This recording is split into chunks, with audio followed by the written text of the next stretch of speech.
Hello, bonjour à tous et salut à vous tous. Donc je refais une petite vidéo, mais forcément par rapport à la conférence de presse de Pablo, de notre cher Pablo Longoria hier.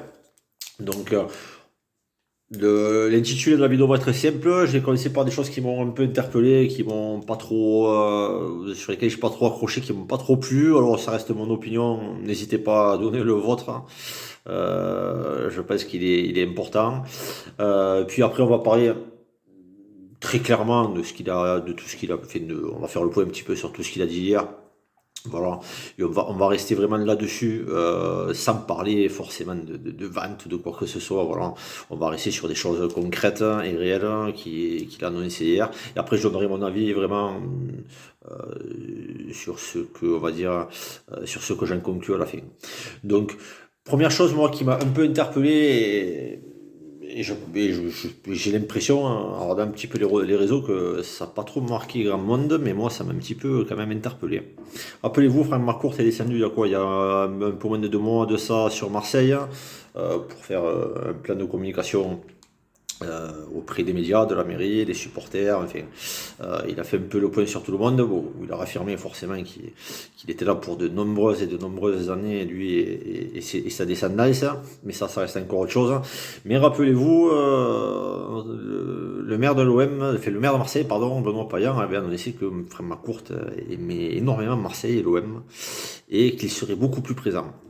Alors hier, restait quand même une, une conférence de presse relativement importante, puisque la première en tant que président de Pablo Longoria, parce que c'était quelque part la présentation à la presse au stade Vélodrome en grande pompe du nouveau président de l'Olympique de Marseille 2 mois après sa nomination, devant les journalistes en tout cas, locaux et nationaux. Et notre cher Franck McCourt n'était pas présent pour présenter son propre président, lui qui est tellement attaché au club et à Marseille, selon notre brave, enfin, le maire de Marseille en tout cas, et selon lui-même. Donc pas présent hier pour présenter son président et pour présenter son projet 2, puisque c'est ce qu'a fait hier Pablo Longoria, présenter le projet 2 de l'Olympique de Marseille. Donc la moindre des choses, je pense que c'est s'il était réellement investi dans le club à long terme, comme il l'annonçait, eh ben, c'était d'être présent et de présenter ça avec son nouveau président et son nouveau staff, puisque un nouveau staff d'entraîneurs, un nouveau staff on va dire technique, et un nouvel organigramme qui est en train de se dessiner, dont le pauvre, Pablo Longoria était tout seul. Donc, ça veut dire deux choses. La première, il y a deux possibilités. Soit il nous prend pour des imbéciles, et deuxième possibilité, soit il nous prend pour des imbéciles. Voilà. Et je pense que j'opte sur la possibilité 1, il nous prend pour des imbéciles. À savoir que soit finalement on est reparti pour 5 ans de plus comme les 5 premières, à savoir qu'il s'en fout complètement. Et très clairement, l'ordre du jour c'est il faut que je récupère de l'argent, Pablo, donc demande à Pablo. C'est ce qui s'est passé hier, demande à Pablo. Et Pablo, tu te débrouilles devant la presse, tu te débrouilles pour le sportif, tu te débrouilles pour la presse locale, tu te débrouilles avec les supporters. Je suis venu faire mon petit tour à Marseille maintenant, tu ne me vois plus pendant un an. Donc c'est comme ça que ça se dessine en tout cas. Soit il nous prend pour des imbéciles parce qu'effectivement il n'est plus autant engagé que ça auprès du club. Et ça veut dire ce que ça veut dire. Donc voilà, deux possibilités. Donc déjà, le fait que Marcourt soit pas là, au niveau de sa dernière, on va dire, tentative de communication, c'est foiré, puisque ça n'a ni queue ni tête une fois de plus. Et que il n'y a pas de lien entre sa dernière descente et ce qui s'est passé hier. Voilà. Et ses promesses. Donc voilà, donc promesses qui ne tiennent jamais, hein. Alors, il n'était pas là, Jacques Henriot is out. Il avait dit au responsable de groupe, is out non, puisqu'il est toujours au club, rappelez-vous. Et donc le mensonge et l'escroquerie continuent. Deuxième chose, ce qui ne m'a pas trop plu non plus également, c'était la conférence, et bien là pour le coup c'est Longoria. Enfin, une chose qu'a dit Longoria, notamment par rapport à toutes ces rumeurs de vente, j'avais l'impression d'entendre Jacques Henriot, une machination, il y a de la machination, on veut du mal à l'OM, on veut déstabiliser le club. Alors, je tiens à remettre les choses en place, moi en tout cas, directement, ça m'a un peu sorti de... C'est deux choses qui m'ont sorti de mes gommes, du coup. La première chose que je viens de parler, et ça aussi, parce que j'avais l'impression d'entendre Jacques-Henri Hérault. On est Cosette, quoi. On veut du mal. Alors que je pense que la seule déstabilisation qu'il y a eu au niveau de l'Olympique de Marseille ces dernières années, je pense que c'est de l'organigramme en place. Hein. On a eu besoin de personne. Hein. Jusqu'à preuve du contraire, c'est McCourt qui est très peu présent. C'est McCourt qui... le déficit actuel, c'est la faute à McCourt. C'est McCourt qui a laissé en place quand même Jacques-Henri Hérault pendant toutes ces saisons. C'est quand même Jacques-Henri Hérault qui a prolongé Garcia lors d'une période où on était à une dizaine de matchs sans victoire d'affilée. C'est lui qui a laissé quand même les clés à Rudy Garcia et faire n'importe quoi avec cet argent, avec son aval. C'est quand même Jacques-Henri Hérault avec l'aval quand même de McCourt, Ouvrard et compagnie. Et Longoria était quand même au club quand même, qui ont mis quand même en place tout ce fameux plan Agora et qui ont mis horripiler les supporters. C'était pas quelqu'un d'extérieur jusqu'à preuve du contraire. Et c'est Jacques-Henri Hérault qui a craché sur l'histoire du club en direct dans l'émission de Téléfoot un dimanche soir dans l'histoire du club, qui a émis des propos très ambigus et qui est allé à l'affrontement avec les supporters. Voilà, et qui les a provoqués. Donc, je pense que notre cher Longoria aurait pu s'abstenir quand même par rapport à ces rumeurs de vente de parler de déstabilisation.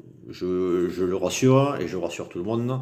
Vous n'avez besoin de personne. La déstabilisation, vous la faites tout seul depuis des mois et des mois.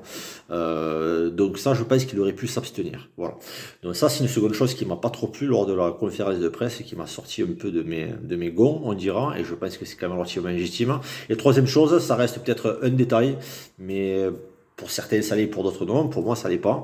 Je pense qu'il était très malvenu de faire une conférence de presse comme ça, surtout pour annoncer des choses qui sont négatives pour nous, quelque part, au fond, hein, parce que ce sont des choses quand même relativement négatives, où on nous explique qu'on n'a pas d'argent, qu'on est en gros que il va falloir faire en gros avec les moyens du bord, mais être ambitieux quand même.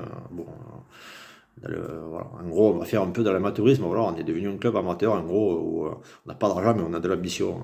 On va y arriver. C'est vrai qu'au niveau professionnel, et aujourd'hui, avec tout l'argent qu'il y a besoin dans le football, c'est vrai qu'on est relativement rassuré. Mais enfin bref, ça on en parlera plus tard.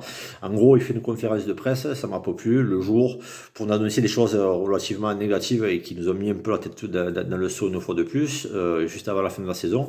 Le jour où notre ennemi juré joue une demi-finale de Coupe d'Europe et de Ligue des Champions. Voilà, ça dénotait bien, ça veut dire que le matin, t'as ton président qui t'explique que on est Cosette, on n'a pas un péloc, hein. Il va falloir... le mercato d'été, le marché de cet été va être très difficile, et tout ce qui s'en est suivi derrière. Et en gros, nous expliquer qu'on est les petits pauvres de la Ligue 1. Et le soir même, on a notre ennemi juré qui, lui, avec toutes ces stars, joue une demi-finale de Ligue des Champions. Voilà, donc voilà, je trouve que le jour était très mal choisi, et j'ai presque envie de dire heureusement quelque part que le soir ça s'est pas très bien terminé pour Paris, parce que on va dire que la journée aurait été très difficile quand même pour les supporters de l'OM, il faut quand même l'admettre, hein. Donc là-dessus, Longoria, excuse-moi Pablo, mais mauvais choix. Deux mauvais choix. Déjà, ça démarre pas très bien, quoi. Par contre, pour la suite, il n'y a pas eu que des choses négatives non plus. La chose que j'ai appréciée, c'est quand même le fait qu'il ait répondu à toutes les questions, sans langue de bois, enfin, sans langue de bois. Avec beaucoup de langue de bois, on dira, mais il a détourné aucune question. Voilà, il a répondu, il a pas dit stop à une question, il a répondu à tout. Voilà, il s'est pas échappé. Ça reste quand même quelque chose de relativement positif. On voit que c'est quelqu'un qui est quand même la rhétorique et qui sait parler relativement facilement. Donc ça, c'est quand même relativement et qui a quand même une certaine classe. Bon, ça quand même, c'est quand même relativement important dans un poste de président. Donc c'est quand même des choses relativement positives. Il a été plutôt vague quand même. Voilà, il a été très vague sur il a été très négatif sur le marché de cet été quand même. Si on y va bien, si on regarde bien, on a bien compris que McCourt ne mettrait pas le centime, hein. Voilà, c'est relativement clair. C'est-à-dire, on est parti pour une période d'austérité avec le seul McCourt. On reste sur des faits, sur ce qu'il a dit hier. Voilà, on ne part pas sur autre chose, on reste là-dessus. Par rapport à ce qu'il a dit, on a bien compris que ça serait relativement compliqué. On a compris que il n'y aurait pas d'argent pour lever les options de prêt et qu'on cherche à prolonger les prêts de Balerdi et de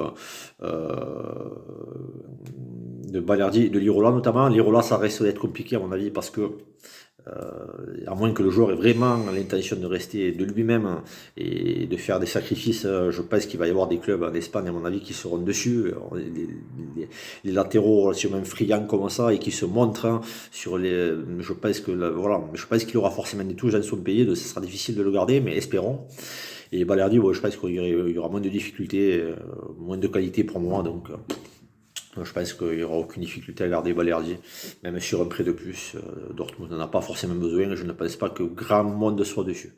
Donc voilà. Et puis il a parlé de Milik. Milik, voilà, Milik, on a la main sur Milik, l'OM a la main sur Milik. Alors il faut savoir lire entre les lignes. Il a très clairement expliqué que l'OM allait lever l'option d'achat, parce que c'est une option d'achat qui est obligatoire, et que l'option d'achat obligatoire ne pouvait sauter qu'à une seule condition, ça veut dire que ce sont des histoires d'échéance. À moins qu'il saute une échéance et que les choses ne se fassent pas comme elles devraient se faire au niveau financier, le joueur va appartenir à l'Olympique de Marseille, c'est une certitude. Par contre, le fait de dire on a la main sur Milik ne veut pas dire Milik va être à l'OM l'année prochaine.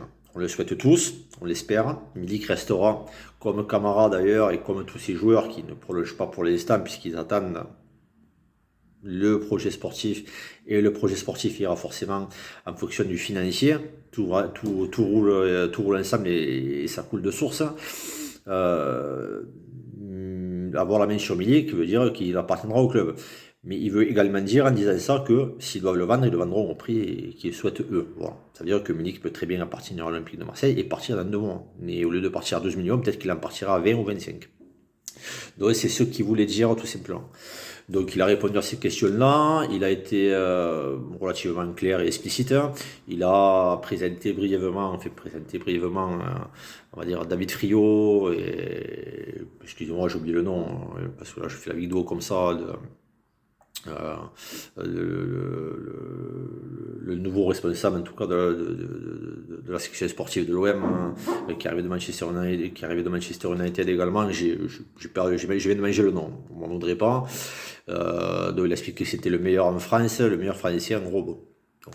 Ok, donc ça c'est très bien, il n'y a pas de souci, c'est très très bien. Donc il a été plutôt relativement clair là-dessus. Et puis bon, il a fait un petit peu le tour là, sur le football français, qu'il était plutôt favorable à une Ligue 1 à 18 clubs. Je le suis aussi, donc je pense qu'il y a trop de matchs, et on se lasse trop, que ce soit en Ligue 1 ou même les matchs de Coupe d'Europe. Je trouve qu'il y a beaucoup trop de matchs d'ailleurs, donc forcément, je suis plutôt d'accord avec lui. Donc voilà, donc et après il y a eu beaucoup de langues de bois. Il a balayé très clairement et fort logiquement en tout cas la rumeur de vente. Donc il a dit qu'il n'y avait pas de vente pour le moment. Mais bon, pour le moment, pareil, il ne faut pas s'enflammer non plus en se disant que ça veut dire oui, ça veut dire peut-être que dans 2 semaines oui, mais peut-être que non aussi. Il faut bien comprendre aussi qu'il ne maîtrise pas la langue française non plus parfaitement non plus. Donc pour lui, quand il dit pour le moment, ça veut dire à l'heure d'aujourd'hui, oui, c'est Marc Courte qui est toujours propriétaire du club, ça veut tout simplement dire ça. Et un jour, forcément, le club sera vendu. Voilà, forcément. Que ce soit dans 2 semaines ou dans 6 ans ou 10 ans, forcément, le club sera vendu un jour. Donc, je pense qu'il voulait tout simplement dire ça. Donc, voilà. Donc, les choses sont relativement claires. Voilà, j'ai fait le tour un petit peu sur la conf, sur les points positifs et négatifs. N'hésitez pas à donner votre avis. Moi, je pense par contre, voilà, très clairement, il y a 2 solutions. Voilà, soit effectivement, nous allons continuer avec le seul courte et tout ce qu'il a annoncé hier, ça va se passer. De toute façon, je l'avais parlé déjà il y a plusieurs mois en arrière. Ça veut dire on va insister sur des prêts avec les joueurs actuels ou d'autres, ou de nouveaux joueurs.